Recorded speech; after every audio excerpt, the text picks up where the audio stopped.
तू बंड्या साईडला नाही.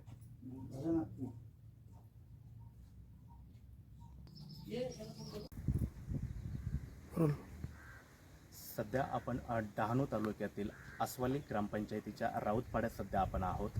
2022 साली मासेमारी करत असताना कृष्णा बुजड या 17 वर्षीय तरुणाला पाकिस्तानी सरकारने त्यांच्या हद्दीत गेल्यानंतर अटक केलेली आहे. विविध कलमांतर्गत त्याच्यावर गुन्हे दाखल करून 2022 पासून तो त्या पाकिस्तानच्या जेलमध्ये सध्या आहे. जतीन देसाई या सामाजिक कार्यकर्ते आणि माहितीचा अधिकार कार्यकर्ते ते आहेत.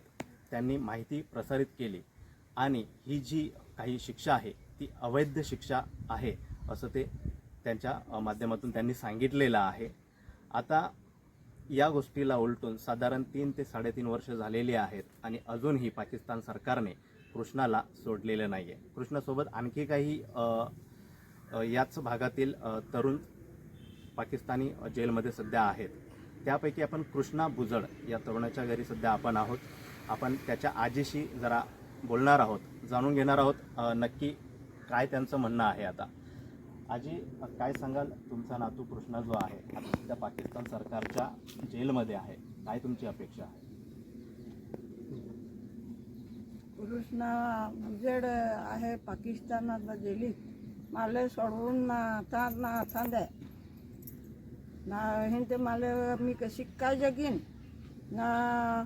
त्याची आई आहे पांगी ना कुरुसची आजी मी आजी तर म्हातारी झाली. मला पोचता नाही आहे. कशी तो येईल तर पोचल तरी ना. आम्ही जगून कशा करून दोघी.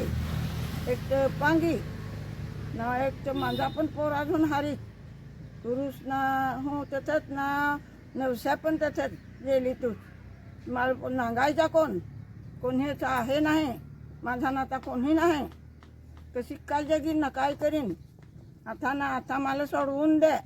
कसं तरी सोडवा ना दे मला. कृष्णाची आई सुद्धा अपंग आहे, मग तुम्ही एकट्या हे सगळं सांभाळताय? एकली मी तुम्हाला पुरुषचे आईला आजी तर म्हातारी झाली. कशी काय करा ना काय नाही. रस्त्याला कोणी जात तिला ना काय नाही काय नाही वाटे. मला ते आजी आहे उंदरी आहे नाही ना माझा ते पोरा.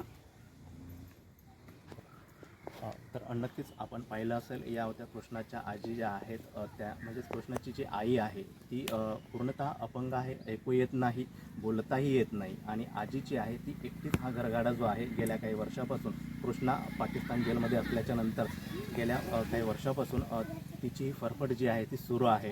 मशालच्या माध्यमातून मी हे तुम्हाला दाखवण्याचा प्रयत्न करत आहो आणि ही सरकारपर्यंत ही बातमी पोचेल अशी त्यांची अपेक्षा आहे.